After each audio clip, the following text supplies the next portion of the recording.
దేవుని నామమునకు మహిమ కలుగును గాక. దేవుడు ఈరోజు మనకిస్తున్న వాక్యము దినవృత్తాంతముల 2వ గ్రంథము 32వ అధ్యాయము 7వ వచనం.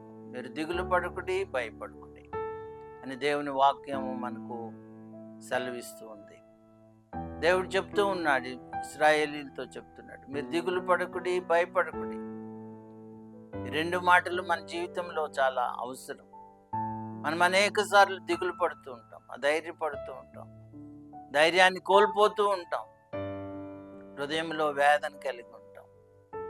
కానీ దేవుడు మన పక్షమున ఉండే దేవుడు, మన పక్షమున కార్యములు జరిగించే దేవుడు, మన పక్షమున మన కార్యములు సఫలపరిచే దేవుడు, మన చింతలన్నీ తీర్చే దేవుడు, మన ఆలోచనలు నెరవేర్చే దేవుడు. కాబట్టి మనం దిగులు పడక, భయపడక ప్రభు అయిన యేసు నామమునందు విశ్వాసం ఉంచి ఆయన్ను ప్రార్థన చేస్తూ ప్రతిదినము ఆయన యొక్క కృపను పొందుకొని ధైర్యముగా మన జీవిత యాత్రను ముందుకు కొనసాగించుదుము గాక.